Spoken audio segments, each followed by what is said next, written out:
بسم اللہ اولہ و آخرہ۔ سورہ بقرہ کے ترجمے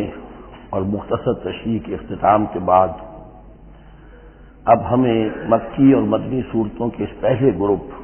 میں جو دو جوڑے مدنی صورتوں کے ہیں ان میں سے پہلے جوڑے کی دوسری صورت کا مطالعہ کرنا ہے۔ یہ سورہ آل عمران ہے۔ جیسا کہ اس سے قبل بھی میں آپ کو بتا چکا ہوں کہ جوڑے ہونے کی نسبت یہ ہے کہ ان دونوں چیزوں میں گہری مشابہت بھی ہو، مرد اور عورت بہت مشابہت بھی ہے لیکن کچھ فرق بھی ہو، اور جو فرق ہو وہ ایسا ہو کہ جس سے ایک دوسرے کے لیے کمپلیمنٹری ہو، ایک دوسرے سے مل کر کسی مقصد کی تکمیل ہوتی ہو۔ یہ نسبت زوجیت کی حقیقت ہے۔ اب آپ دیکھیں گے مشابہتیں جو ہیں بہت نمایاں جو سورہ بقرہ میں اور سورہ آل عمران میں ہیں، کہ دونوں شروع ہوئی ہیں الف لام میم سے۔ دونوں کے شروع میں قرآن مجید کی عظمت کا بیان ہے، اگرچہ سورہ آل عمران میں اس کے ساتھ ہی تورات اور انجیل کا بیان بھی ہے۔ دونوں کے اختتام پر بڑی عظیم آیات آئی ہیں۔ وہ آیت ہم پڑھ چکے ہیں جو سورہ بقرہ کے اختتام پر آئی ہے، جو کہ ایک عظیم دعا پر مشتمل ہے۔ عظیم ترین دعاؤں میں سے اس کو شمار کیا جا سکتا ہے، ربنا لا تؤاخذنا ان نسینا واخطانا۔ سورہ آل عمران کے آخری رکوع میں بھی ایک جامع دعا آئی ہے، وہ 3-4 آیتوں میں پھیلی ہوئی ہے، بڑی جامع دعا ہے۔ پھر جیسے میں نے آپ کو بتایا کہ سورہ بقرہ میں بھی یہ سورۃ الامتین ہے، دو امتوں سے بحث کر رہی ہے، گفتگو کر رہی ہے، خطاب کر رہی ہے۔ یہی معاملہ سورہ آل عمران کا بھی ہے، لیکن یہ فرق ہے کہ سورہ بقرہ میں زیادہ گفتگو ہے یہود کے بارے میں، اور سورہ آل عمران میں زیادہ گفتگو ہے آل عمران کے نصارہ کے بارے میں۔ تو گویا کہ اس طرح وہ تکمیل ہو رہی ہے کہ اہل کتاب کا جو ایک طبقہ تھا اور اہم تر طبقہ تھا یہود، دینی اعتبار سے ان کی اہمیت زیادہ تھی، چاہے تعداد میں وہ کم تھے اور کم ہیں، لیکن یہ کہ دینی اعتبار سے ان کی اہمیت زیادہ رہی ہے۔ دوسرا طبقہ ہے یہ عیسائیوں کا، لیکن یہ کہ ان کا تذکرہ وہاں بہت کم آیا، یہاں آپ کو اس سورہ آل عمران میں زیادہ خطاب ان سے ملے گا۔ پھر جیسے سورہ بقرہ کا پہلا نصف جو ہے وہ 18 رکوعوں پر اور 152 آیات پر مشتمل تھا، اور نصف ثانی جو ہے وہ 22 رکوعوں پر لیکن 134 آیات پر مشتمل تھا، تو تقریباً مساوی دو حصے تھے۔ وہی کیفیت آپ کو یہاں ملے گی، بلکہ یہاں وہ بتمام و کمال ہے، دونوں حصے بہت مساوی ہیں۔ کل 20 رکوع ہے، 10 رکوع ایک نصف اول میں ہے، 10 رکوع نصف ثانی میں ہے۔ صرف ایک آیت کا فرق ہے کہ پہلے 10 رکوعوں میں 101 آیات ہیں اور دوسرے 10 رکوعوں میں 99 آیات ہیں۔ پھر جیسے وہاں 3 حصے ہیں نصف اول کے، ویسے ہی یہاں بھی 3 حصے ہیں نصف اول کے، لیکن یہاں رکوعوں کی تقسیم نہیں ہے بلکہ آیات کی ہے۔ پہلی 32 آیات میں تمہیدی کلام ہے، جیسے کہ 4 رکوع سورہ بقرہ کے، اگرچہ وہاں روح سکون ابتدا ہی سے یہود کی طرف ہو گیا تھا، یہاں روح سکون ابتدا ہی سے نصارہ کی طرف سے، لیکن یہ کہ یہاں کی 32 آیات اسی طرح تمہیدی کلام پر مشتمل ہے جیسی کہ سورہ بقرہ کے 4 رکوع۔ پھر یہاں 31 آیات براہ راست خطاب ہے نصارہ سے، خاص طور پر حضرت عیسیٰ علیہ السلام کی ولادت کن حالات میں ہوئی، کیا ان کا مقام و مرتبہ تھا، کیا ان کی اصل حیثیت تھی، پھر یہ کہ ان کے ساتھ کیا معاملہ ہوا۔ یہ حصہ نازل بھی ہوا ہے سن 9 ہجری میں، جو شامل یہاں کر دیا گیا ہے، حالانکہ اس سورہ مبارکہ کا اکثر و بیشتر حصہ جو ہے وہ سن 3 ہجری میں غزوہ احد کے بعد نازل ہوا ہے، لیکن یہ کہ یہ حصہ جو ہے 31 آیات پر مشتمل نازل ہوا سن 9 ہجری میں۔ نجران ایک بستی تھی عرب کے جنوب میں یمن کی طرف، اور وہاں عیسائی آباد تھے، تو وہاں کے عیسائیوں کے سردار اور ان کے جو بڑے لاٹ پادری تھے وہ کچھ 70 عیسائیوں کا ایک وفد لے کر آئے حضور کی خدمت میں مدینہ منورہ میں، بات سمجھنے سمجھانے کے لیے کہ آپ کس بات کی دعوت دے رہے ہیں، اور کئی دن مقیم رہے اور بات پوری سمجھ بھی لی، خاموش بھی ہو گئے، پھر بھی بات نہیں مانی تو حضور نے مباہلے کی دعوت دی، اس چیلنج کو قبول کیے بغیر وہاں سے چلے گئے۔ لیکن یہ کہ بہرحال انہوں نے جو ترتیب جس شدت کے ساتھ ہونی چاہیے تھی ان کی طرف سے وہ بھی نہیں کی، یہ شرافت کا انہوں نے مظاہرہ کیا۔ بہرحال یہ 9 رکوع جو 31 آیات ہے سن 9 میں نازل ہوئی۔ یہی نوٹ کر لیجئے کہ سورہ بقرہ کی بھی ایک بات میں بتانے سے میں بھول گیا اس وقت کہ یہ جو سود سے متعلق احکام ہے، جو رکوع ہے، جو 38واں رکوع ہے سورہ بقرہ، یہ بھی تقریباً سن 9 میں نازل ہوا ہے۔ گویا کہ وہ مشابہت بھی موجود ہے کہ اگرچہ سورہ بقرہ کا اکثر و بیشتر حصہ غزوہ بدر سے قبل نازل ہوا، لیکن اس میں بھی کچھ آیات وہ ہیں جو سن 9 ہجری میں نازل ہوئی ہیں اور سود کے بارے میں آخری حکم ہے۔ اسی طریقے سے یہاں جو یہ نجران کے عیسائیوں سے خطاب کے لیے جو آیات نازل فرمائی گئیں، یہ سن 9 میں نازل کی گئی، لیکن شامل ہے سورہ آل عمران میں کہ جس کا اکثر و بیشتر حصہ سن 3 ہجری میں غزوہ احد کے بعد نازل ہوا ہے۔ پھر جیسے سورہ بقرہ کے نصف اول کا جو آخری تیسرا حصہ تھا، وہ 15واں، 16واں، 17واں، 18واں رکوع، اس میں یہ کہ حضرت ابراہیم کا ذکر تھا، خانہ کعبہ کا ذکر تھا، اسی طریقے سے وہی بات یہاں ملے گی آپ کو۔ اور یہاں اب اہل کتاب کو دعوت دی گئی ہے اسی انداز میں جیسے کہ وہاں 16ویں رکوع میں سورہ بقرہ کے دی گئی ہے۔ یہ تیسرا حصہ جو ہے نصف اول کا، یہ 38 آیات پر مشتمل ہے، بہت جامع آیات ہیں، بہت اہم آیات ہیں۔ اس کے بعد نصف ثانی شروع ہو جاتا ہے جس میں کہ یا ایھا الذین آمنوا، جیسے 19ویں رکوع سے شروع ہوا سورہ بقرہ میں یا ایھا الذین آمنوا استعینوا بالصبر والصلاۃ ان اللہ مع الصابرین، یہاں اب یہ 11واں رکوع جو ہے وہ شروع ہوگا یا ایھا الذین آمنوا اتقوا اللہ حق تقاتہ ولا تموتن الا وانتم مسلمون۔ یہ جو نصف ثانی کے 10 رکوع ہیں، ان کی تقسیم یہاں پر عمودی ہے، افقی نہیں ہے۔ پھر تقسیم کر سکتے ہیں، پہلے 2 رکوعوں میں زیادہ خطاب مسلمانوں سے ہے، اور پھر اگرچہ روئے سکون جو ہے پھر اہل کتاب کی طرف بھی ہے۔ پھر 6 رکوع مسلسل ہیں غزوہ احد کے حالات پر مشتمل، جو مسائل سامنے آئے ان پر تبصرہ، جو مسلمانوں سے غلطیاں ہوئیں ان پر گرفت، آئندہ کے لیے ہدایات۔ تو یہ پورے 60 آیات ہیں تقریباً، اور 6 رکوعوں پر پھیلی ہوئی ہیں۔ یہ سب کے سب یوں سمجھیے کہ قرآن مجید کا ایک مستقل باب ہے، چیپٹر ہے غزوہ احد، اس کا عنوان ہو سکتا ہے، لیکن قرآن میں اس طرح سے چیپٹر بنائے نہیں گئے ہیں، بلکہ یہ صورتیں ہیں کہ جو میں نے جیسا کہ ابتدا میں عرض کیا تھا تعارف قرآن کے ضمن میں کہ یہ مجموعہ خطبات الہیہ ہے، ایک خطبہ نازل ہو رہا ہے اور اس کے اندر جو مضامین آ رہے ہیں، لیکن ان میں ربط اور ترتیب ہے۔ اس ربط اور ترتیب پر توجہ اب تک کم ہوئی ہے، لیکن اب اس دور میں قرآن حکیم کے علم و معرفت کا یہ پہلو بھی اب زیادہ نمایاں ہوا ہے کہ اس میں بڑا نظم ہے، نظام القرآن، اس کے اندر تنظیم ہے، اس میں آیات کا آپس میں ربط ہے، سورتوں کا سورتوں سے ربط ہے، اور ایسے ہی یہ جو ہے الرٹب کلام نہیں۔ پھر آخری 2 رکوع، وہ ان میں سے ایک تو جو ہے آخری رکوع وہ تو بہت ہی جامع ہے، اور اس میں وہ عظیم دعا بھی آئی ہے، اور فلسفہ ایمان کے بارے میں اہم ترین بحث ہے کہ جو اس مقام پر آئی ہے۔ اور اس طریقے سے اور جو اس سے پہلے کا رکوع ہے 19واں رکوع، وہ بھی در حقیقت کنکلوڈنگ جس کو کہا جاتا ہے، سم اپ کرتے ہوئے پوری سورہ مبارکہ کے مضامین کو، بڑے جامع مضامین پر مشتمل ہے۔ تو اس طرح آپ دیکھیں گے، اور جگہ جگہ آپ دیکھیں گے کہ بعض اوقات تو الفاظ وہی آ رہے ہیں، وہی انداز ہے۔ وہاں بھی کہا گیا تھا مسلمانوں تم کہو ہم ایمان رکھتے ہیں اللہ پر اور جو کچھ ہم پر نازل کیا گیا اور جو کچھ ابراہیم پر اور اسحاق پر، وہی آپ کو آیات یہاں بھی ملیں گی۔ حضرت ابراہیم کا ذکر وہاں ہے، یہاں بھی ملے گا۔ یہود پر ضربت علیہم الذلۃ والمسکنہ والی آیت وہ یہاں بھی آئے گی۔ ذرا ترتیب کا فرق ہے، اور اسی ترتیب کے فرق کی وجہ سے ہمارے قاری صاحب جو ہیں حافظ مقبول صاحب، وہ چکر کھاتے رہے ہیں کہ سورہ بقرہ میں وہ اس مقام کو پڑھتے ہوئے اور وہ چلے جاتے تھے سورہ آل عمران میں۔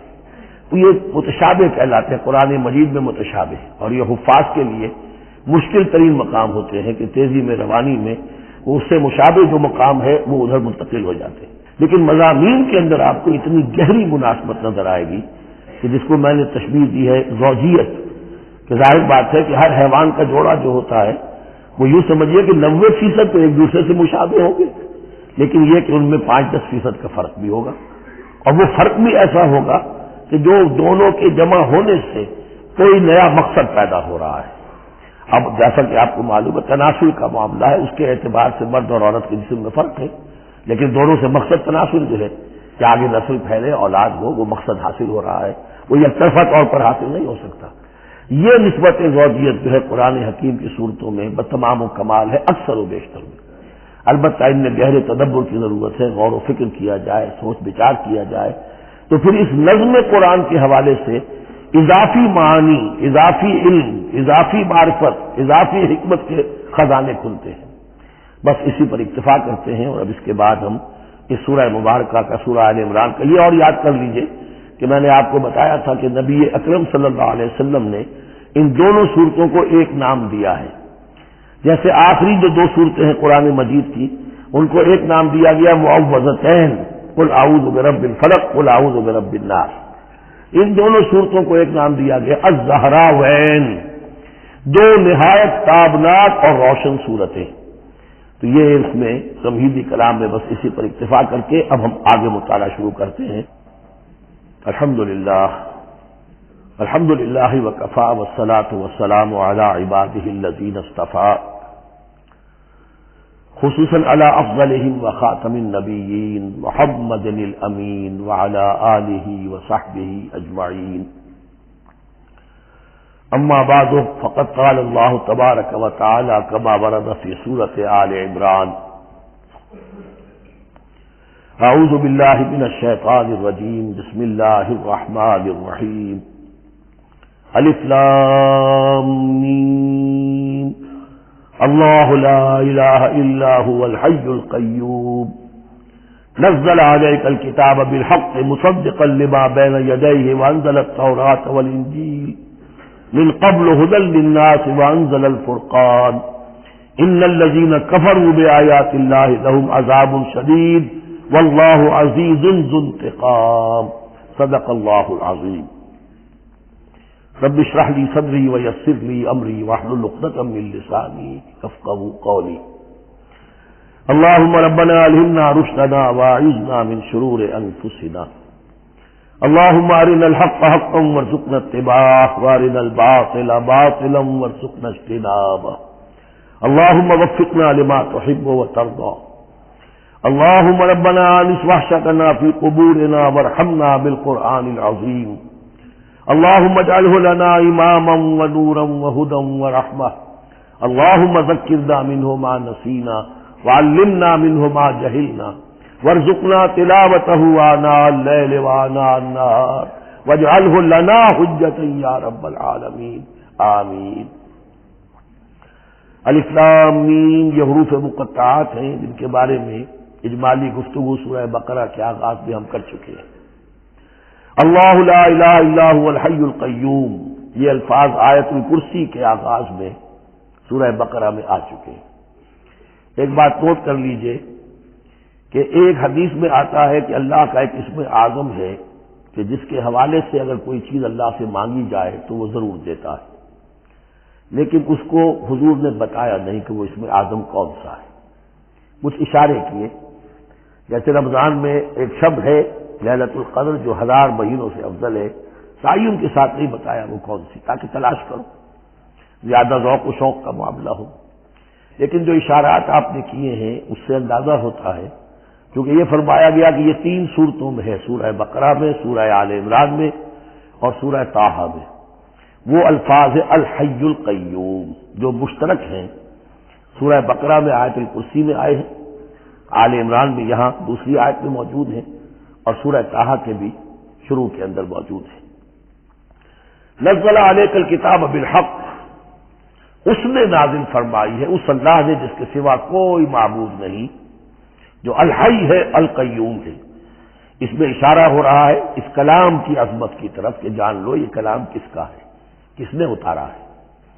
نزل علیک الکتاب بالحق، اس نے نازل فرمائی ہے یہ کتاب اے نبی آپ پر حق کے ساتھ، اور یہاں نوٹ کیجیے نزلہ ہے، نزل ینزل تنزیلا، انزلہ نہیں آیا ہے، مصدقا لما بین یدیہ، اور یہ تصدیق کرتے ہوئے آئی ہے اس کی جو اس کے سامنے موجود ہے، تورات اور انجیل۔ اور یہ کہ 2 اعتبارات سے تصدیق ہے کہ یہ قرآن تصدیق کرتا ہے ان کی کہ وہ اللہ کی کتابیں تھیں جن میں تحریف ہو گئی، لیکن یہ کہ قرآن اور حضور مصداق بن کر آئے ہیں ان پیشین گوئیوں کا جو ان کتابوں میں تھی۔ وانزل التوراۃ والانجیل من قبل ھدی للناس، اسی طرح اللہ نے اس سے پہلے لوگوں کی ہدایت کے لیے تورات اور انجیل نازل فرمائی تھی۔ وانزل الفرقان، اور اللہ نے فرقان اتارا، فرقان قرآن مجید کے لیے بھی ہے، فرقان تورات کے لیے بھی ہے، فرقان معجزات کے لیے بھی ہے۔ ہر وہ شے یوم الفرقان ہم سورہ انفال میں پڑھیں گے، غزوہ بدر کے دن کو کہا گیا جو شے بالکل مبرہن کر دے حق و باطل کے مابین امتیاز قائم کر دے، وہ فرقان ہے۔ لیکن یہاں اب تحدید کا انداز ہے، دھمکی کا انداز ہے۔ ان الذین کفروا بآیات اللہ، یہ دنیا کی دوسری کتابوں کا معاملہ نہ سمجھو کہ اسے مان لیا تب بھی کوئی حرج نہیں، نہیں مانا تب بھی کوئی حرج نہیں، اگر پڑھنے پر طبیعت راغب ہوئی تو بھی کوئی بات نہیں، نہیں راغب ہے تو مت پڑھو، کوئی الزام نہیں۔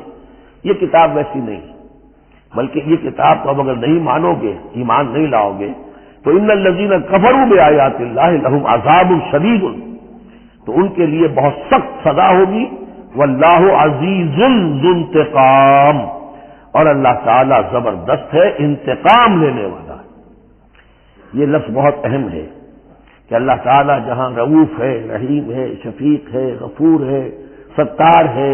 لیکن ساتھ ہی شدید ذو انتقام بھی ہے، عزیز ذو انتقام بھی ہے، شدید العقاب بھی ہے۔ یہ دونوں شانیں اللہ کی ذہن میں رہنی چاہیے۔ ان اللہ لا یخفی علیہ شیء فی الارض ولا فی السماء، یقیناً اللہ پر کوئی شے مخفی نہیں ہے، نہ آسمان کی نہ زمین کی۔ هو الذی یصورکم فی الارحام کیف یشاء، پہلی چیز اللہ کے علم سے متعلق تھی اور یہ اللہ کی قدرت سے متعلق ہے۔ وہی ہے کہ جو تمہاری نقشہ کشی کر دیتا ہے، صورت بنا دیتا ہے تمہاری ماؤں کے رحموں میں جیسا چاہتا ہے، کسی کے پاس چوائس نہیں ہے کہ وہ اپنا نقشہ خود بنائے۔ لا الہ الا هو العزیز الحکیم، اس کے سوا کوئی معبود نہیں، اور یہ کہ وہی العزیز ہے اور الحکیم ہے۔ هو الذی انزل علیک الکتاب منہ آیات محکمات ہن ام الکتاب واخر متشابہات، وہی ہے جس نے آپ پر یہ کتاب نازل فرمائی۔ کسی کسی جگہ انزلہ کا لفظ بھی آ جاتا ہے، اور یہ ہوتا ہے ردم کے اعتبار سے، کیونکہ قرآن مجید کی اپنی ایک ملکوتی غنا ہے، اس کی ایک موسیقی ہے، ڈیوائن میوزک ہے، تو اس میں جو ردم کے حوالے سے اگر ضرورت ہو تو یہ الفاظ ایک دوسرے کی جگہ آ جائیں گے۔ منہ آیات محکمات، اس میں کچھ آیات تو ہیں محکم، پختہ، حکم جیسا کہ میں نے بتایا، حکمت عقل کی پختگی، محکم آیت، پختہ آیت جس کا مفہوم بالکل واضح ہو، جس کو ادھر سے ادھر کرنے کی کوئی گنجائش نہ ہو۔ ہن ام الکتاب، اس کتاب کی جڑ اور اساس اور بنیاد وہی ہے۔ وہ اخر متشابہات، اور کچھ متشابہ ہیں کہ جن کا حقیقی اور صحیح صحیح مفہوم معین کرنا بہت مشکل ہے، بلکہ عام حالات میں ناممکن ہے۔ یہ میں تفصیل سے تعارف قرآن کے ضمن میں عرض کر چکا ہوں۔ آیات الاحکام جتنی بھی ہیں وہ سب محکم ہیں، یہ کرو یہ نہ کرو، یہ حرام یہ حلال۔ لیکن یہ کہ جو بھی آیات ہیں کہ جن میں بحث ہے عالم غیب سے، اللہ کی ذات و صفات، کیا تصور کریں، اللہ کا ہاتھ، اللہ کا چہرہ، اللہ کی کرسی، اللہ کا عرش، کیا تصور کریں۔ اسی طریقے سے فرشتے، عالم غیب کی شے، عالم برزخ قبر میں کیا ہوتا ہے، اسی طرح عالم آخرہ جنت اور دوزخ کی اصل حقیقتیں ہم نہیں سمجھ سکتے، اس میں ہمارے ذہن کے قریب لا کر کچھ باتیں بتا دی گئی ہیں۔ ما لا یدرک کلہ لا یترک کلہ، اجمالی تصور قائم ہو جانا چاہیے، اس کے بغیر تو راستہ سیدھا رہے گا نہیں آدمی کا، لیکن ان کی تفاصیل میں نہیں جانا چاہیے۔ تو دوسرے درجے میں نے آپ کو بتایا تھا کہ کچھ فزیکل فینومینا بھی یہ بھی ایک وقت تک رہے ہیں آیات متشابہات میں سے، لیکن رفتہ رفتہ جیسے یہ سائنس کا علم بڑھتا چلا جا رہا ہے، ان میں سے بہت سی چیزیں اب محکم ہو کر سامنے آ رہی ہیں۔ یہ گویا کہ شفٹنگ سینڈز کے مانند ہے کہ ان میں سے جو چیزیں بہت سی چیزیں واضح ہو گئیں جو پہلے واضح نہیں تھی، لیکن اب بھی بہت چیزیں ہیں، جیسے میں نے عرض کیا 7 آسمان سے کیا مراد ہے کہ جو واضح نہیں ہے ہم پر، لیکن ہمارا یقین ہے کہ انشاءاللہ وہ وقت آئے گا کہ انسان سمجھ لے گا کہ ہاں یہی بات صحیح تھی اور یہی تعبیر صحیح تھی۔ هو الذی انزل علیک الکتاب منہ آیات محکمات ہن ام الکتاب، یہ بہت اہم ہے، اصل جو ہے جڑ کتاب کی، اس لیے کہ کتاب کے بارے میں عرض کر چکا ہوں کہ وہ ہے مجموعہ احکام۔ کتاب جیسا کہ ہم نے سورہ بقرہ میں دیکھا جہاں حکم آیا کتب علیکم کتب علیکم کتب علیکم، تو کتاب کی جڑ اور اساس میں وہ وہی ہے۔ وَأُخَرُ مُتَشَابِهَاتٌ فَأَمَّا الَّذِينَ فِي قُلُوبِهِمْ زَيْغٌ، تو وہ لوگ جن کے دلوں میں کجی ہوتی ہے، اب وہ یہ ہے کہ وہ کوئی خاص بات نہیں نکالنی ہے تاکہ اپنی ذہانت و فطانت کا جو ہے ڈنکا بجوایا جا سکے، یا کوئی اور فساد پیدا کرنا ہے، کوئی فتنہ پیدا کرنا ہے، ذہن ٹیڑھا ہو چکا ہے، اب اس ٹیڑھے ذہن کے لیے کوئی دلیل چاہیے قرآن سے، اب وہ متشابہات کے چکر میں لگیں گے، ان کے پیچھے پڑیں گے کہ کسی کے مفہوم کو میں اپنے من پسند مفہوم کی طرف موڑ سکوں۔ فاما الذین فی قلوبہم زیغ فیتبعون ما تشابہ منہ، تو وہ لوگ کہ جن کے دلوں میں کجی ہے وہ پیچھے لگتے ہیں ان کے کہ جو متشابہ ہیں ان میں سے،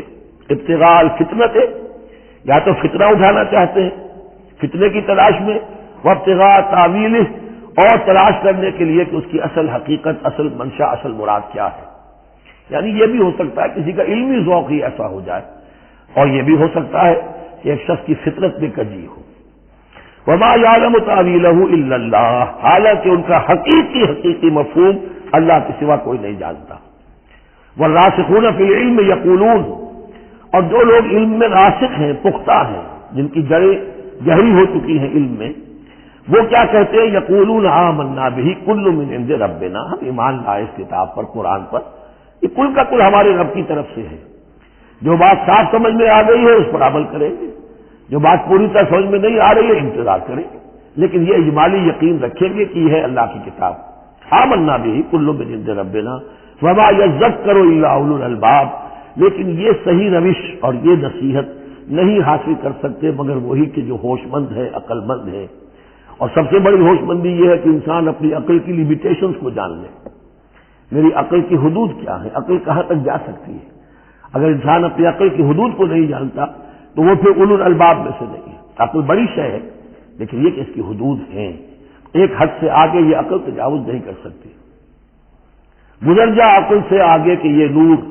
چراغ راہ ہے، منزل نہیں ہے۔ منزل تک پہنچانے والی شے جو ہے وہ عقل نہیں ہے،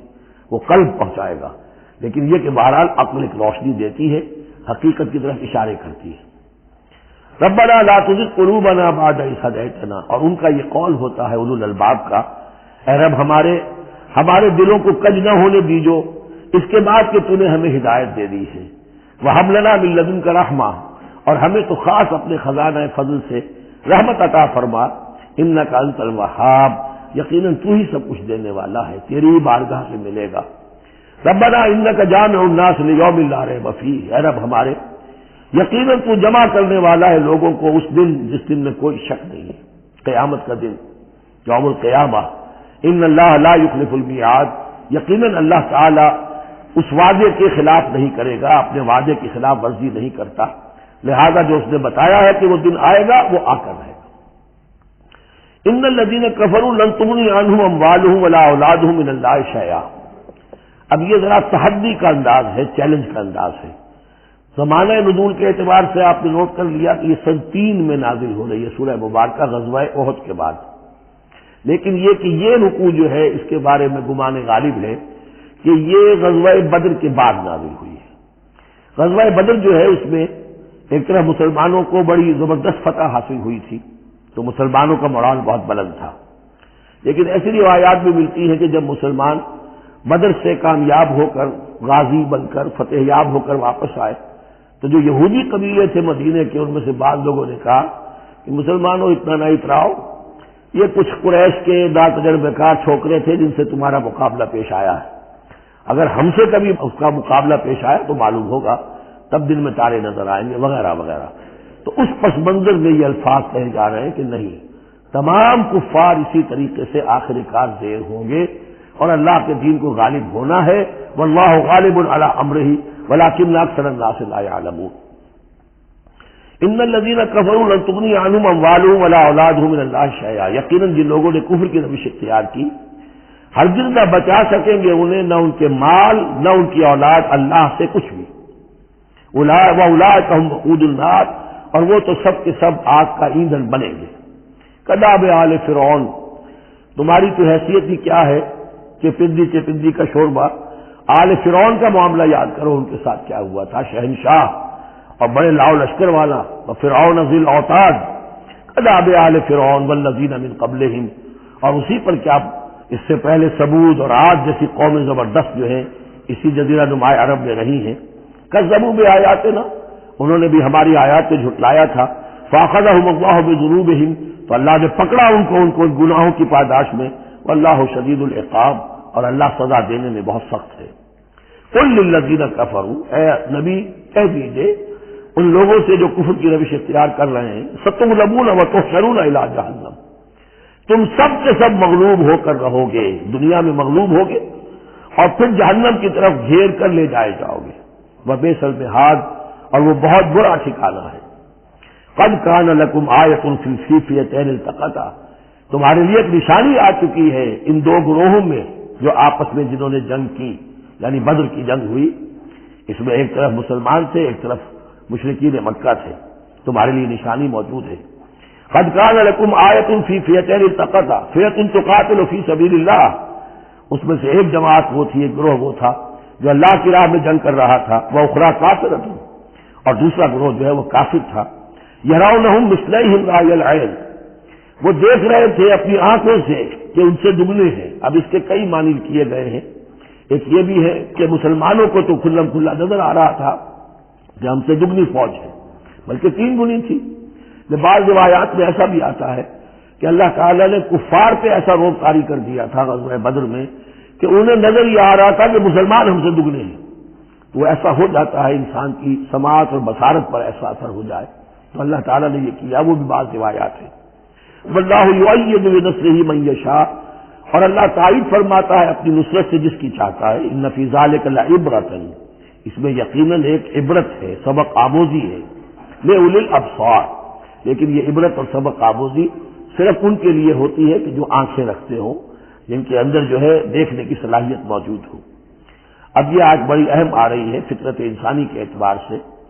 ظاہر بات ہے کہ چونکہ یہاں خاص طور پر میں نے عرض کیا تھا کہ یہود کی طرف ایک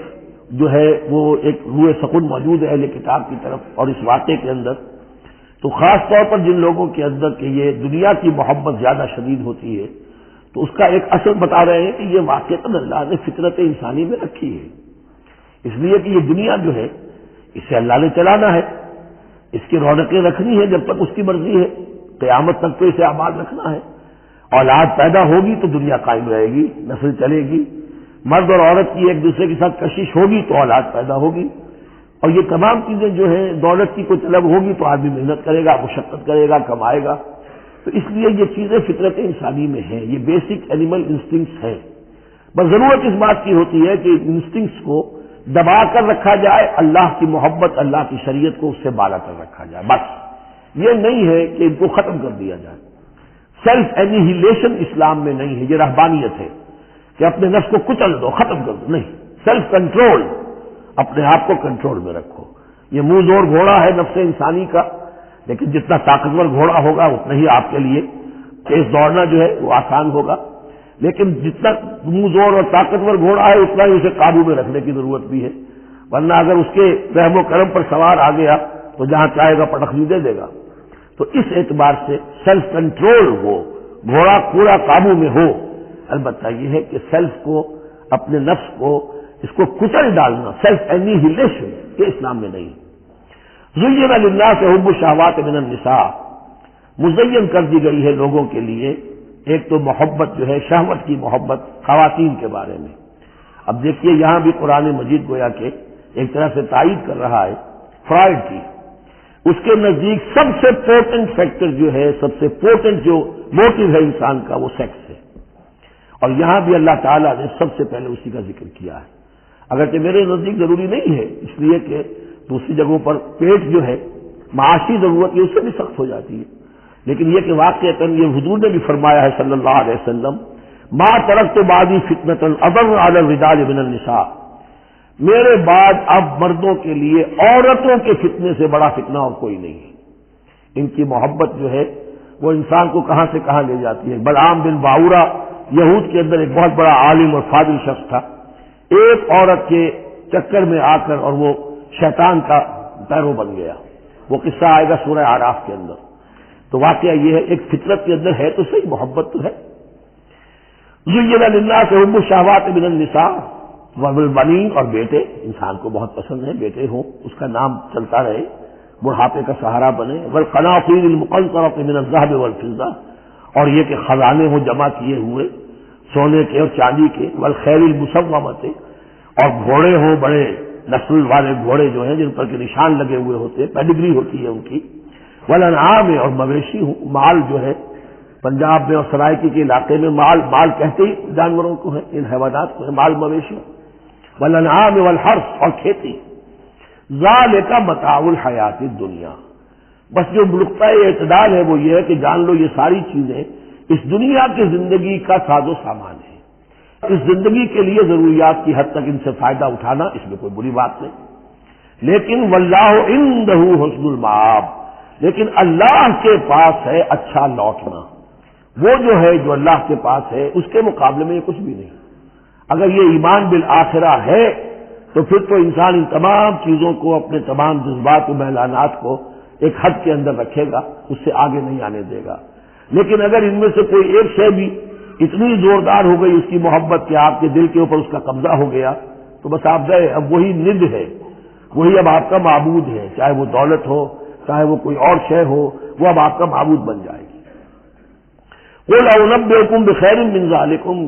ان سے کہیے کہ کیا میں تمہیں بتاؤں کہ ان تمام چیزوں سے بہتر شے کون سی ہے؟ لِلَّذِينَ اتَّقَوْا عِندَ رَبِّهِمْ جَنَّاتٌ تَجْرِی مِن تَحْتِهَا الْأَنْہَارُ خَالِدِینَ فِیہَا،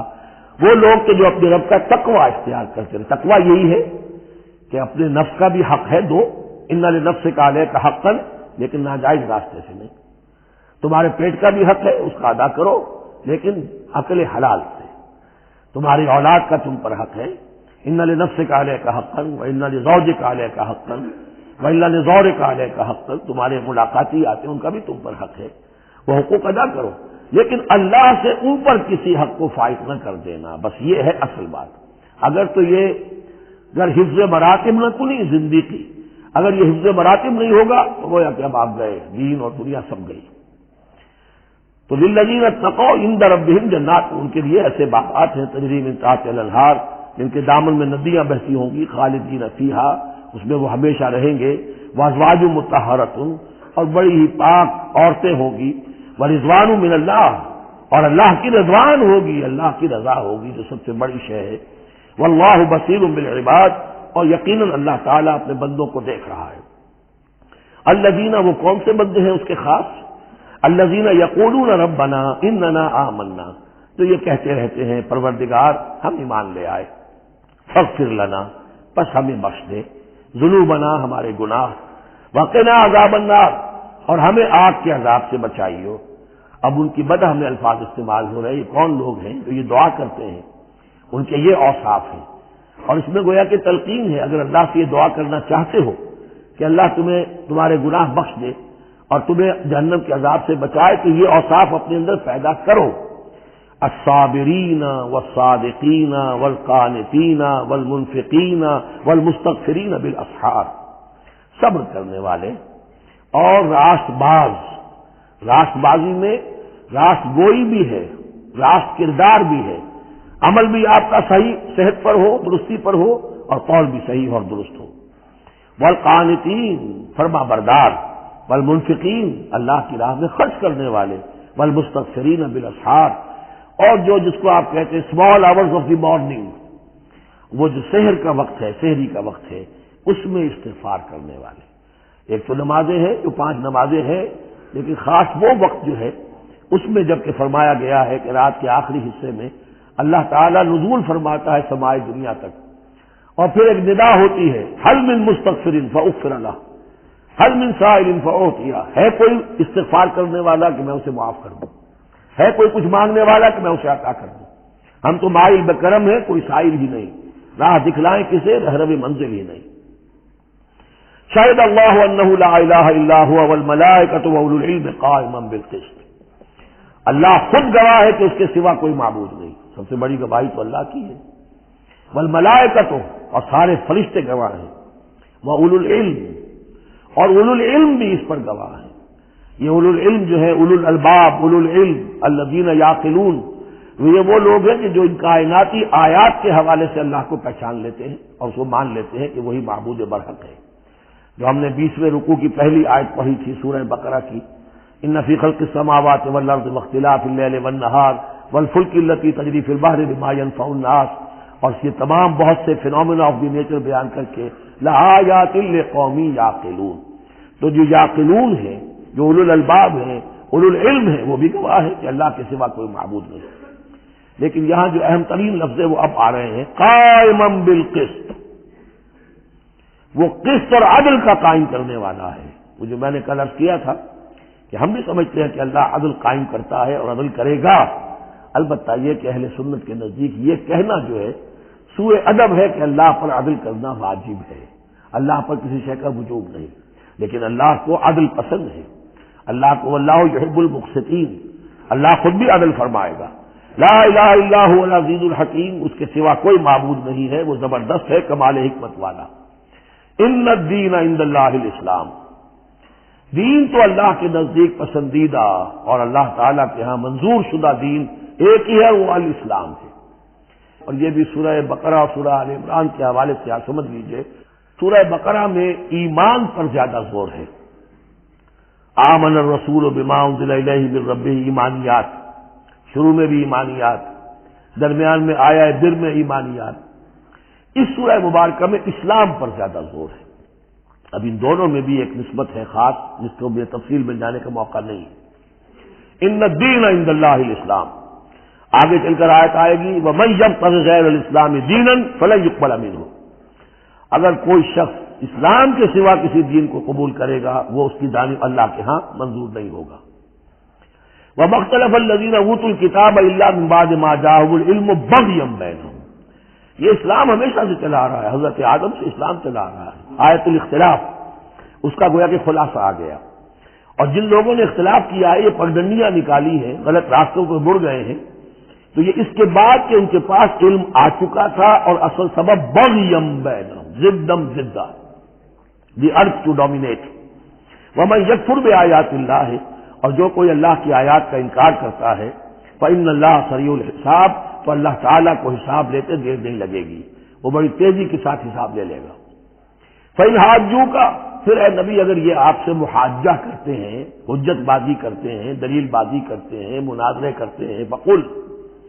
تو آپ تو آخری بات کہہ دیجئے دو ٹوک، فقل اسلمت وجہی للہ ومن اتبعنی، دیکھو بھائی میں نے تو اپنا چہرہ اللہ کے سامنے جھکا دیا ہے اور انہوں نے بھی جو میرا اتباع کر رہے ہیں، ہم نے ایک راستہ اختیار کر لیا، لکم دینکم ولی دین، ہمارا یہ راستہ، تم جب جانا چاہتے ہو جاؤ، جس پگڈنڈی پر مڑنا چاہتے ہو چلے جاؤ، جس کھائی میں گرنا چاہتے ہو جاؤ، دفاع ہو جاؤ۔ فقل اسلمت وجہی للہ ومن اتبعنی وقل للذین اوتوا الکتاب والامیین، اور اے نبی کہہ دیجئے ان دونوں سے، ان سے بھی کہ جنہیں کتاب دی گئی تھی پہلے، یعنی یہود اور نصارہ، والامیین، اور ان سے بھی کہہ دیجئے کہ جو مشرکین عرب ہیں ابھی بقیہ عرب میں، تم بھی اسلام لاتے ہو یا نہیں، تابع ہوتے ہو کہ نہیں، اللہ کے سپرد اپنے آپ کو کرتے ہو کہ نہیں، فَإِذَا أَسْلَمُوا فَقَدِ اهْتَدَوْا، اگر وہ بھی اسی طریقے سے اسلام لے آئیں تو ہدایت پر ہو جائیں گے۔ وَإِن تَوَلَّوْا فَإِنَّمَا عَلَيْكَ الْبَلَاغُ، پھر اگر وہ رخ پھیر لیں، وہ موڑ لیں، اے نبی آپ پر کوئی ذمہ داری نہیں ہے سوائے پہنچا دینے کی، اعلیٰ کو یہاں پھر پہچان، انما علیک البلاغ، آپ کے ذمہ ہے پہنچا دینا، آپ نے ہمارا پیغام پہنچا دیا، ہماری دعوت ان تک پہنچا دی، ہماری آیات انہیں پڑھ کر سنا دی، اب آگے چوائس ان کا ہے، آپ پر ذمہ داری نہیں ہے کہ یہ لوگ ایمان کیوں نہیں لائے۔ ولا تسألوا عن اصحاب الجحیم، یہ سورہ بقرہ میں ہم پڑھائیں گے۔ واللہ بصیر بالعباد، باقی اللہ تعالیٰ اپنے بندوں کو دیکھ رہا ہے، وہ ان سے حساب کتاب کر لے گا، وہ معاملہ اس کا ان سے نبٹ لے گا، آپ کے ذمہ جو فرض تھا آپ اس فرض کو ادا کرتے رہیے۔ ان الذین یکفرون بآیات اللہ ویقتلون النبیین بغیر حق، یقیناً وہ لوگ جو اللہ کی آیات کا کفر کرتے ہیں اور انبیاء کو قتل کرتے رہے ہیں ناحق، ویقتلون الذین یامرون بالقسط من الناس، اور قتل کرتے رہے ہیں یا قتل کرتے ہیں ان لوگوں کو انسانوں میں سے جو عدل کا حکم دیتے ہیں، اس لیے کہ انصاف کی بات تو پسند نہیں ہوتی کسی کو، سچی بات الحق و مرن، تو بہت سے مواقع پر ایسا ہوتا ہے کہ حق گوئی کی پاداش میں کوئی حق گو انسان جو ہے اسے اپنی جان سے ہاتھ دھونے پڑتے ہیں، تو یہاں پہ دیکھیے قسط کا معاملہ آیا ہے، عدل، اللہ قائم بالقسط ہے، اور اللہ کے محبوب بندے وہی ہیں کہ جو انبیاء کے علاوہ وہ لوگ کہ جو عدل کا حکم دیں، انصاف کا ڈنکا بجانے کی کوشش کریں، تو فرمایا وَيَقْتُلُونَ الَّذِينَ يَأْمُرُونَ بِالْقِسْطِ مِنَ النَّاسِ، تو ایسے لوگ جو کہ ایسے لوگوں کو قتل کریں فَبَشِّرْهُم بِعَذَابٍ أَلِيمٍ، تو اے نبی انہیں بشارت سنا دیجئے دردناک عذاب کی، اس میں طنز ہے، بشارت، عذاب کی بشارت، یہ طنزیہ کلام ہے۔ اولئک الذین حبطت اعمالهم فی الدنیا والآخرہ، یہ وہ لوگ ہیں کہ جن کے تمام اعمال دنیا اور آخرت میں حبط ہو گئے۔ قریش کو یہ زعم تھا کہ ہم خادم کعبہ ہیں اور ہمارے پاس جو ہے یہ لوگ آتے ہیں، حج کرتے ہیں، ہم ان کی دعوت کرتے ہیں، کھانا کھلاتے ہیں، پانی پلاتے ہیں، سقایا ہے، ہماری اتنی خدمتیں ہیں، اللہ تعالیٰ کے ہاں جو ہے ہمیں بہرحال ان خدمتوں کے حساب میں ہمیں بخش دیا جائے گا۔ فرمایا وہ سارے اعمال حبط ہو جائیں گے اگر وہ شکل نہیں ہے۔ اگر تو صحیح پورے دین کو اختیار کرو گے تو ٹھیک ہے، ورنہ یہ کہ اولئک الذین حبطت اعمالهم فی الدنیا والآخرہ، بڑے سے بڑے چیریٹی کے کام کیے ہوں، چیریٹیبل انسٹیٹیوشن قائم کر دی ہوں، کوئی حیثیت نہیں رکھتی اللہ کی نگاہ میں۔ وما لهم من ناصرین، اور ان کا پھر کوئی مددگار نہیں ہوگا۔ الم تر الی الذین اوتوا نصیبا من الکتاب، کیا تم نے غور نہیں کیا ان لوگوں کی حالت پر جنہیں کتاب کا ایک حصہ دیا گیا تھا؟ اوتو مجہول کا صیغہ، یہ جیسا کہ میں نے عرض کیا جہاں کوئی مذمت کا پہلو ہوتا ہے تو اس میں یہ مجہول کا صیغہ آتا ہے۔ جنہیں کتاب کا ایک حصہ دیا گیا تھا، یدعون الی کتاب اللہ لیحکم بینہم، اب انہیں بلایا جاتا ہے اللہ کی کتاب کی طرف کہ وہ ان کے مابین فیصلہ کرے۔ ثم یتولی فریق منہم وہم معرضون، پھر ان میں سے ایک گروہ جو ہے پیٹھ موڑ لیتا ہے اعراض کرتے ہوئے، یعنی یہ کہ مانتے بھی ہیں کتاب کو لیکن اس کے فیصلے کو تسلیم کرنے کے لیے تیار نہیں ہے۔ ذالک بانہم قالوا لن تمسنا النار الا ایاما معدودات، یہ مضمون آ چکا ہے سورہ بقرہ میں۔ یہ کیوں ڈھٹائی ہو رہی ہے؟ جو مانتے بھی ہیں اور پھر عمل نہیں کر رہے، انہیں بتایا جاتا تم اس کتاب پر ایمان رکھتے، اس میں یہ لکھا ہے یہ سود حرام ہے، کیا کر رہے ہو، یہ شے حرام ہے، کس کام میں لگے ہوئے ہو؟ لیکن نہیں، کیوں اڑ جاتا ہے انسان؟ اس کی تشخیص کر دی۔ ذالک بانہم قالوا، یہ اس وجہ سے ہے کہ انہوں نے یہ عقیدہ گھڑ لیا ہے کہ لن تمسنا النار الا ایاما معدودات، ہمیں تو چھو ہی نہیں سکتی آگ جہنم کی مگر گنتی کے چند دن۔ جب یہ عقیدہ ہے تو پھر کاہے کو انسان دنیا کا نقصان برداشت کرے؟ بابر میں عیش کوش کے عالم دوبارہ نہیں، حلال سے حرام سے جائز سے ناجائز سے جو بھی عیش حاصل کیا جا سکتا کرنا چاہیے، وقت تو دیا ہی جانا ہے۔ یہ عقیدہ ہے کہ جو در حقیقت ایمان بالآخرت کی نفی کر دیتا ہے۔ وغرہم فی دینہم ما کانوا یفترون، اور انہیں دھوکے میں مبتلا کر دیا ہے ان کے دین نے، ان چیزوں نے دین کے معاملے میں دھوکے میں ڈال دیا جو انہوں نے افترا کر لی، گھڑ لیے۔ اللہ نے تو کوئی ضمانت نہیں دی تھی، نہ لاؤ تورات لاؤ انجیل لاؤ، کہیں ضمانت نہیں ہے، یہ تو تمہارا من گھڑت عقیدہ ہے، اور اسی کی وجہ سے دین کے اندر تم اب بد دین یا بے دین ہو گئے ہو۔ فَكَيْفَ إِذَا جَمَعْنَاهُمْ لِيَوْمٍ لَا رَيْبَ فِيهِ، تو کیا حال ہوگا اس دن، اس وقت تو یہ بڑھ چڑھ کر باتیں بنا رہے ہیں، زبان درازیاں کر رہے ہیں، کیا ہوگا اس دن جب کہ ہم انہیں جمع کریں گے لِيَوْمٍ لَا رَيْبَ فِيهِ، اس دن جس دن کے بارے میں کوئی شک نہیں،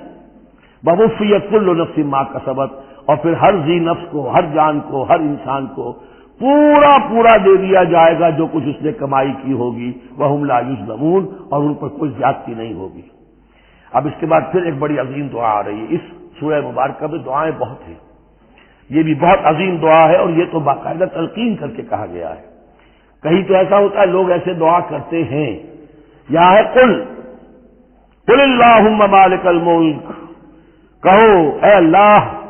جو تمام بادشاہت کا مالک ہے، مالک الملک ہے، کل ملک اس کے اختیار میں ہے، تؤتی الملک من تشاء، تو حکومت اور اختیار دیتا ہے جس کو چاہتا ہے، وتنزع الملک ممن تشاء، اور سلطنت چھین لیتا ہے جس سے چاہتا ہے، وتعز من تشاء، اور تو عزت دیتا ہے جس کو چاہتا ہے، وتذل من تشاء، اور تو ذلیل کر دیتا ہے جس کو چاہے، بیدک الخیر، تیرے ہاتھ میں سب خوبی ہے، اس کے دونوں معنی ہیں، کل خیر خوبی تیرے ہاتھ میں ہے، دوسرے کہ تیرے ہاتھ میں خیر ہی خیر ہے۔ بسا اوقات انسان جسے اپنے لیے شر سمجھ بیٹھتا ہے وہ بھی اس کے لیے خیر ہوتا ہے۔ آسان تحبوا شیئا وہو شر لکم، وآسان تکرہوا شیئا وہو خیر لکم، انک علی کل شیء قدیر، یقیناً تو ہر چیز پر قادر ہے۔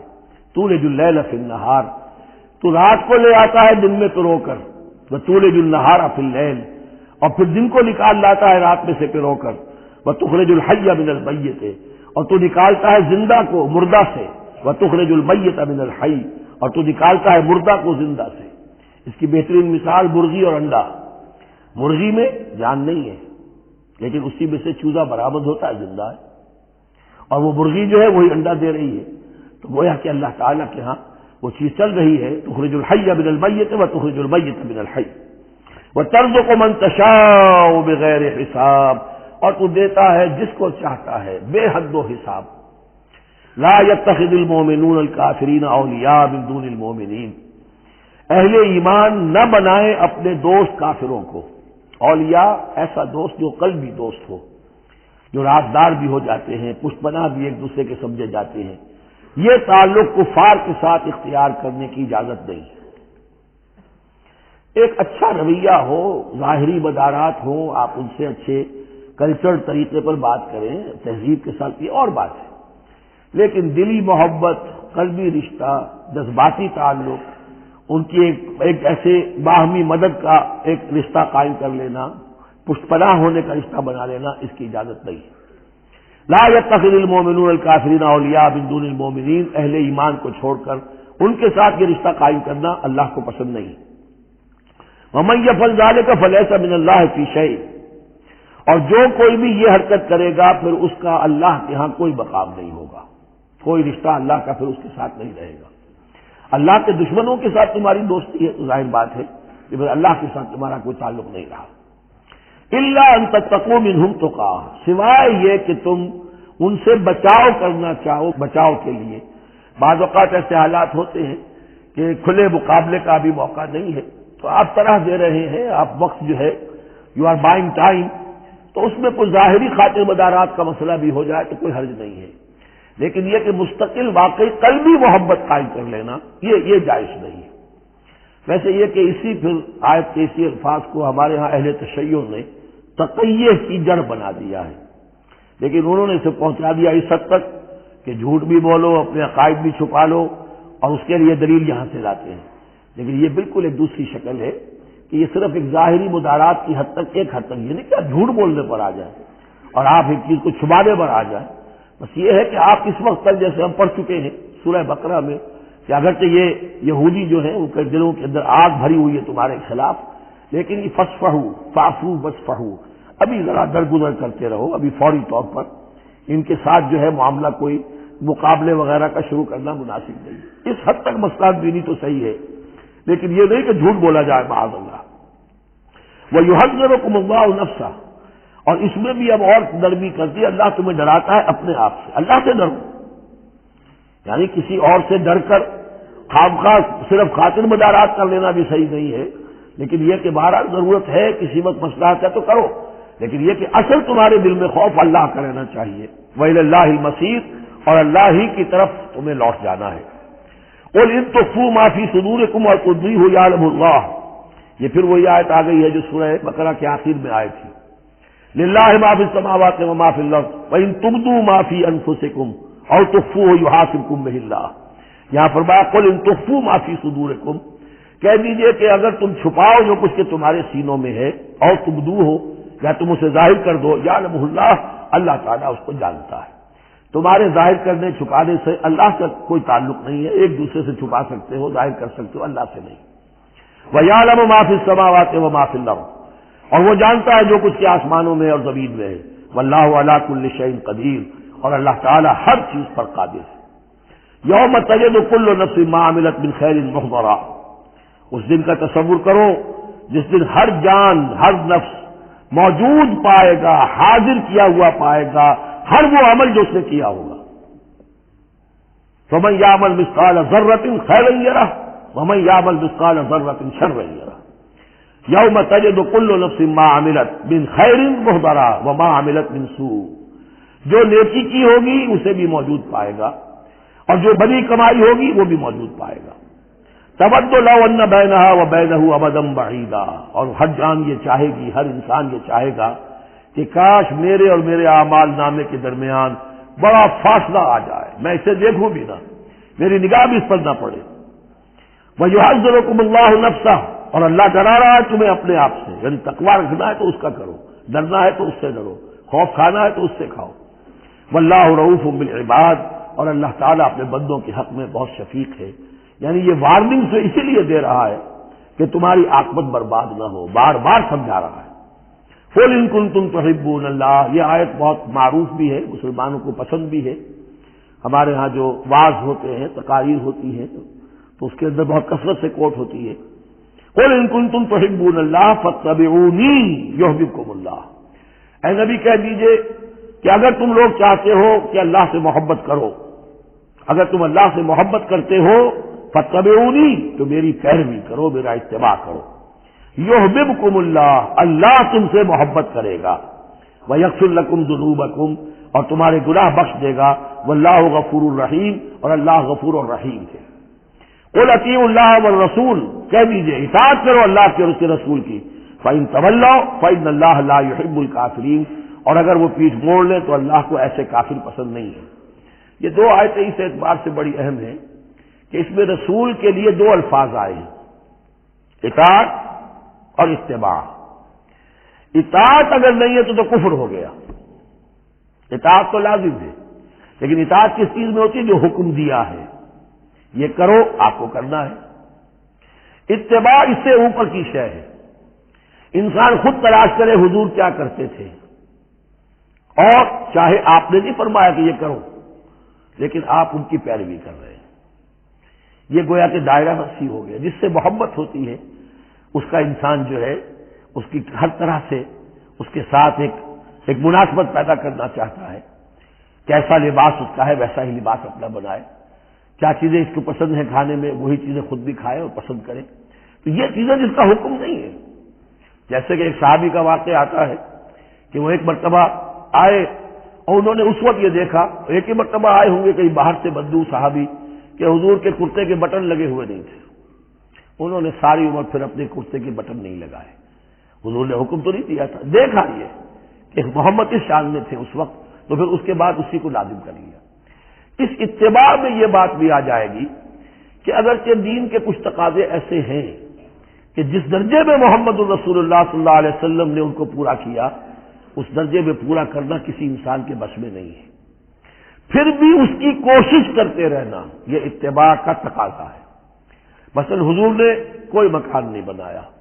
حضور نے کوئی جائیداد نہیں بنائی، حضور نے جیسے ہی وحی کا آغاز ہوا کوئی دنیاوی کام نہیں کیا، کوئی تجارت نہیں کی، ایک ایک لمحہ اپنی توانائی کی ایک رمق وہ لگا دی کس کام کے لیے؟ اللہ کے دین کی دعوت اور اللہ کے دین کی اقامت، اس کو قائم کرنے کے لیے۔ اب سب کے لیے تو اس مقام تک تو پہنچنا مشکل ہے،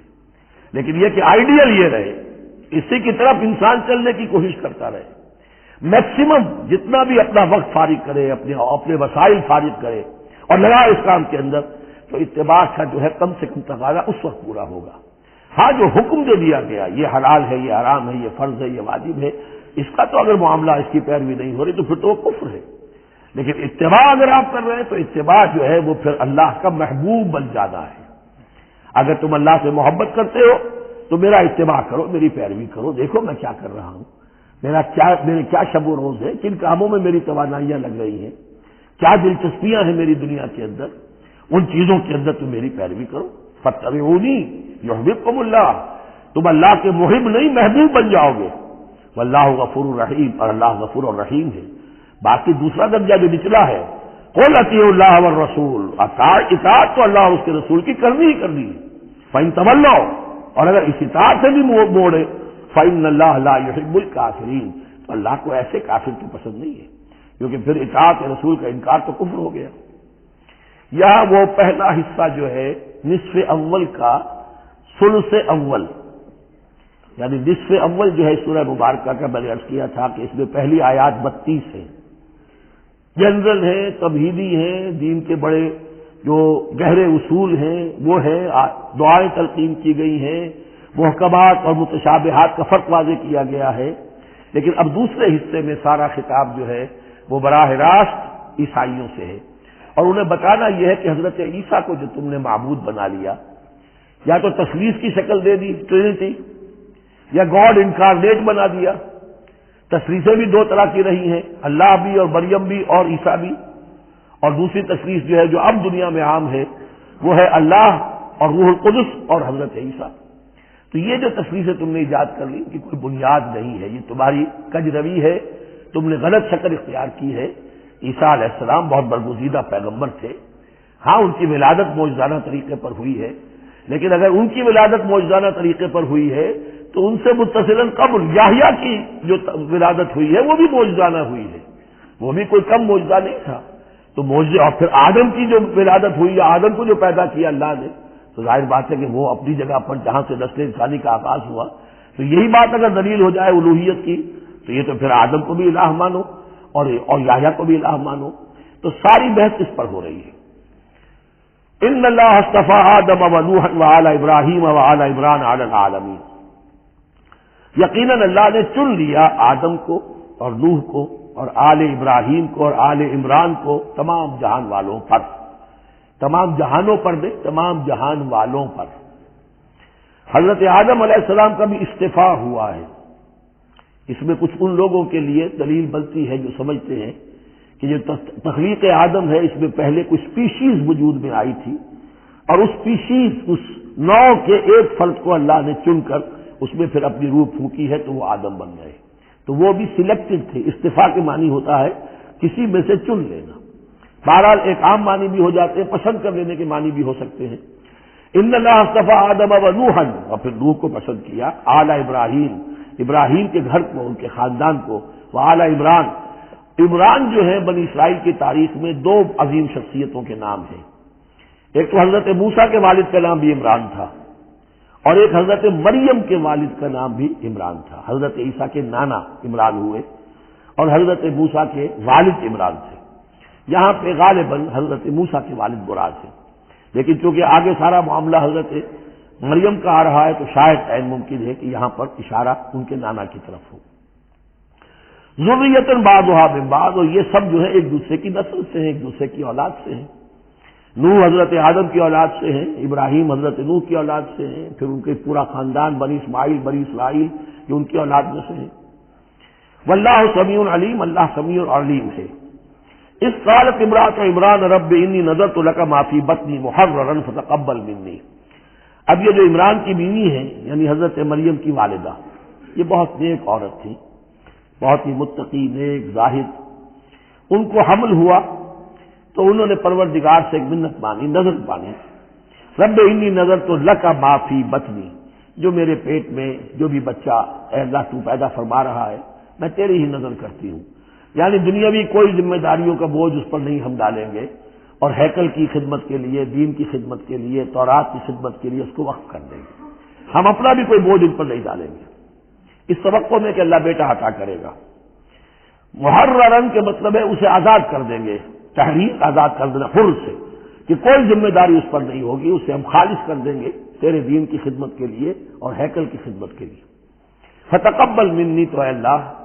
میری اس نظر کو تو قبول فرما لے، شرف قبول عطا فرما۔ انک انت السمیع العلیم، یقیناً تو سب کچھ سننے والا اور سب کچھ جاننے والا ہے۔ فلما وضعتها قالت رب انی وضعتها انثی، اب جب وضع حمل ہوا تو پھر اس نے کہا اے اللہ یہ تو میں ایک بیٹی جن گئی ہوں، یعنی میری تو یہاں بیٹی ہو گئی ہے، میں تو جی کے بیٹا آئے گا تو اس کو جو ہے میں وقف کر دوں گی۔ اس وقت تک ہیکل کے خادموں میں کسی خاتون کو، لڑکی کو قبول نہیں کیا جاتا تھا۔ واللہ عالم بما وضعت، اللہ فرما رہے کہ اللہ بہتر جانتا تھا کہ کیا اس نے جنا ہے، اسے کیا پتا کیسی بیٹی جنی ہے۔ ولیس الذکر کالانثی، اور کہاں ہوگا کوئی بیٹا اس بیٹی جیسا۔ اس کے دونوں معنی کیے گئے، ایک تو ایسا کہ یہ گویا کہ قول مانا جائے حضرت مریم کی والدہ کا کہ لڑکا تو لڑکی کی طرح نہیں ہوتا، اب لڑکا ہوتا تو میں اسے خدمت کے لیے وقف کر دیتی، یہ تو لڑکی ہو گئی۔ اور ایک یہ بھی ہے کہ اللہ کی طرف سے اس کو مانا جائے واللہ عالم بما وضعت ولیس الذکر کالانثی، کوئی بیٹا ایسا ہو ہی نہیں سکتا جیسی بیٹی تمہیں دی ہے۔ وانی سمیتھا مریم، اور وہی اب ان کا کلام شروع ہوا ان کی والدہ کا، مریم کی، میں نے اس کا نام مریم رکھا ہے۔ وانی اعیذھا بک، اور اے اللہ میں اسے تیری پناہ میں دیتی ہوں، وذریتھا، اور جو بھی اس کی اولاد ہو، نسل ہو، اس کو بھی تیری پناہ میں دیتی ہوں، من الشیطان الرجیم، مردود شیطان کے حملے سے، کہ اللہ ان کو، مریم کو بھی اور اس کی آنے والی اولاد کو بھی تو بہت ہی اپنی حفاظت میں رکھیو، شیطان سے بچائیو۔ فتقبلها ربها بقبول حسن، تو قبول فرما لیا انہیں، یعنی حضرت مریم علیہ السلام کو ان کے رب نے بڑی ہی عمدگی کے ساتھ قبول حسن، شرف قبول عطا فرمایا بڑی ہی خوبصورت انداز میں۔ وانبتها نباتا حسنا، اور ان کی پرورش کی بہت ہی عمدہ طریقے پر، بہت اعلیٰ طریقے پر۔ وکفلها زکریا، اور ان کو کفالت میں دے دیا، تربیت میں دے دیا حضرت زکریا کے۔ یہ حضرت زکریا جو ہیں یہ خالو تھے حضرت مریم کے خالو، تو ہم ان کی تحویل میں، اور وہ اس وقت کے چیف کاہن تھے، chief priest of the temple, ہیکل سلیمانی کے وہی نبی بھی تھے اور وہی وہاں کے سب سے بڑے جو ہیں، جو آج کل ہم سمجھتے ہیں مجاور وغیرہ، تو وہ مقام ان کا کاہنوں کا ہوتا تھا۔ وَكَفَّلَهَا زَكَرِيَّا كُلَّمَا دَخَلَ عَلَيْهَا زَكَرِيَّا الْمِحْرَابَ، جب کبھی بھی زکریا ان کے پاس جاتے تھے محراب میں، وجد عندها رزقا، وہ دیکھتے تھے محراب حجروں کی شکل کے اندر جو جیسے بنے ہوتے ہیں مسجدوں کے ساتھ، تو ایسے ایک حجرہ ان کو دے دیا گیا کہ یہ اللہ کے لیے نظر کی گئی ہے اور ان کو قبول کر لیا گیا ہے، تو اب ان کے لیے یہاں پر یہ حجرہ ہے، اس میں وہ رہتی ہیں۔ لیکن جب بھی وہ حجرے میں جاتے تھے تو دیکھتے تھے ان کے پاس کھانا، میوے رکھے ہیں بغیر موسم کے، اور بعض لوگوں کی رائے یہ بھی ہے کہ یہاں سے مراد مادی کھانا نہیں ہے بلکہ علم و حکمت، کہ جب حضرت زکریا ان سے بات کرتے تھے تو یہ کہ انہیں حیران رہ جاتے تھے، اس لڑکی کو یہ اس قدر حکمت کہاں سے مل گئی، اتنی معرفت کہاں اس کو حاصل ہوئی۔ قال یا مریم انا لک ھذا، وہ پوچھتے اے مریم یہ تمہیں کہاں سے چیزیں ملتی ہیں، یہ کھانے کہاں سے آ جاتے ہیں، یہ بے موسمی پھل کہاں سے آ جاتے ہیں، یا یہ علم و حکمت کی باتیں تمہیں کیسے معلوم ہوتی ہیں۔ قالت هو من عند اللہ، تو وہ کہتی تھی یہ سب اللہ کی طرف سے ہے، اس کا فضل ہے، اس کا کرم ہے۔ ان اللہ یرزق من یشاء بغیر حساب، یقیناً اللہ تعالیٰ جس کو چاہتا بغیر حساب عطا کرتا ہے۔ ہنالک دعا زکریا ربہ،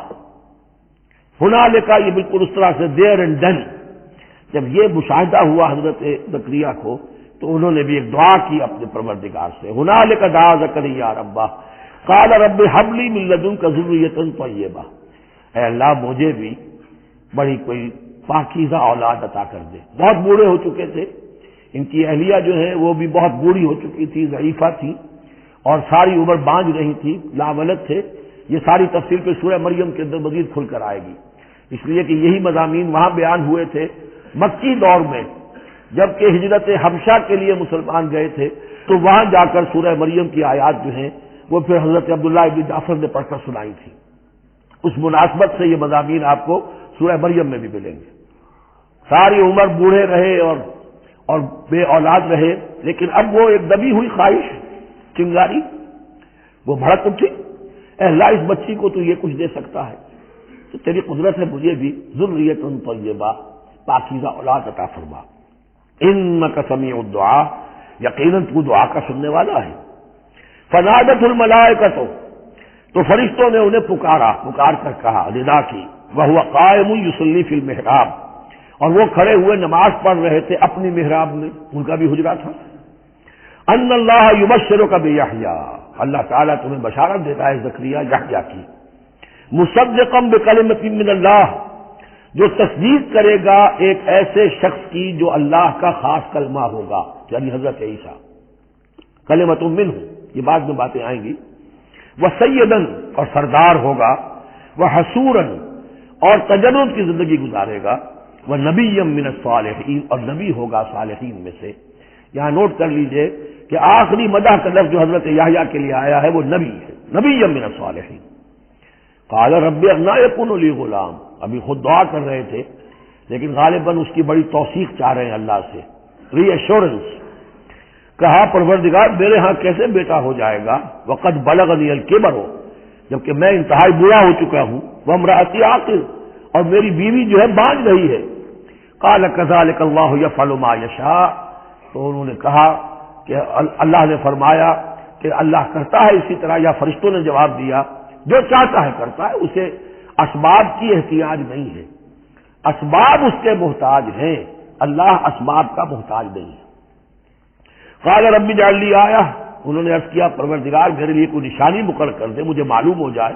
کہ واقعی ایسا ہونا ہے اور واقعی یہ کلام جو میں سن رہا ہوں تیری طرف سے ہے۔ قال آیتک الا تکلم الناس ثلاثۃ ایام الا رمزا، اللہ نے فرمایا کہ اب نشانی یہ ہے تمہارے لیے کہ اب 3 دن تک تم لوگوں سے گفتگو نہیں کر سکو گے سوائے اشارے کنائے کے، یعنی قوت گویائی سلب ہو گئی ان کی، اب وہ بول نہیں سکتے تھے 3 دن تک۔ وَاذْكُر رَّبَّكَ كَثِيرًا، اپنے دل میں اپنے رب کو یاد کرتے رہو کثرت کے ساتھ، وَسَبِّحْ بِالْعَشِيِّ وَالْإِبْكَارِ، اور تسبیح کیا کرو شام کے وقت بھی اور صبح کے وقت بھی۔ وَإِذْ قَالَتِ الْمَلَائِكَةُ يَا مَرْيَمُ إِنَّ اللَّهَ اصْطَفَاكِ۔ اب دیکھیے یہ حضرت زکریا اور حضرت یحییٰ کا قصہ آ گیا کہ بانجھ بوڑھی عورت کے بطن سے شدید ضعیفی کی عمر میں حضرت زکریا کو اللہ نے یحییٰ جیسا بیٹا دے دیا، تو کیا یہ عام قانون کے مطابق ہے؟ یہ بھی تو معجزہ تھا۔ اسی طریقے سے اس سے ذرا بڑھ کر ایک معجزہ ہے کہ جو حضرت مسیح کا ہے کہ وہاں باپ کا معاملہ نہیں ہے۔ فرمایا وَإِذْ قَالَتِ الْمَلَائِكَةُ يَا مَرْيَمُ، اور یاد کرو جب کہ کہا فرشتوں نے اے مریم، ان اللہ اصطفاک وطہرک واصطفاک علی نساء العالمین، یقیناً اللہ نے تمہیں چن لیا ہے اور تمہیں خوب پاک کر دیا ہے اور تمہیں چن لیا ہے تمام جہان کی خواتین پر۔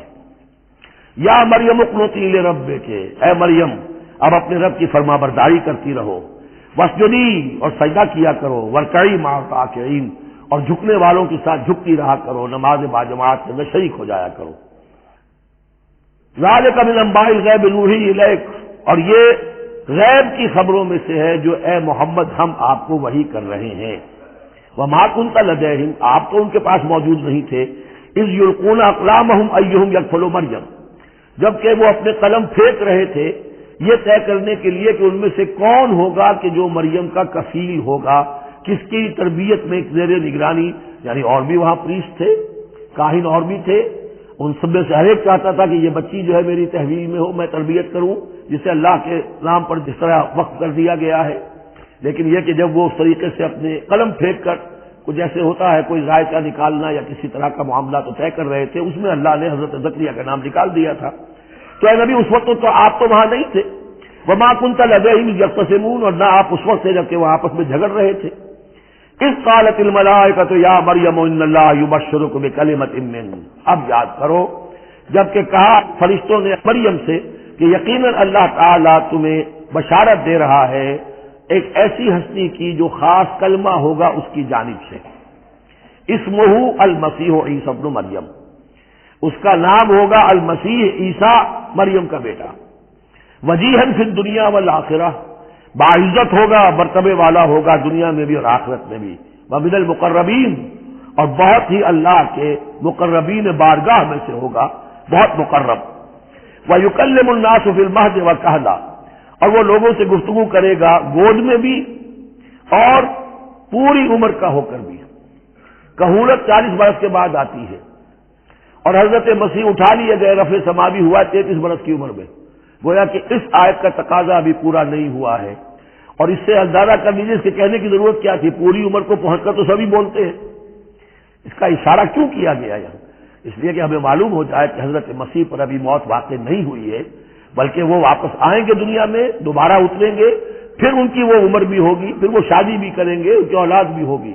اور ان کے ذریعے سے اللہ تعالیٰ یہ نظام خلافت علی منہاج النبوت کو پوری دنیا میں قائم کرے گا۔ وَيُكَلِّمُ النَّاسَ فِي الْمَهْدِ وَكَهْلًا، اور وہ گفتگو کرے گا لوگوں سے تمہاری گود میں بھی، پگھوڑے میں بھی، اور بڑی پوری عمر کا ہو کر بھی، وَمِنَ الصَّالِحِينَ، اور یقیناً وہ بھی بہت ہی ہمارے نیکوکار بندوں میں سے ہوگا۔ قالت رب انا یکون لی ولد، حضرت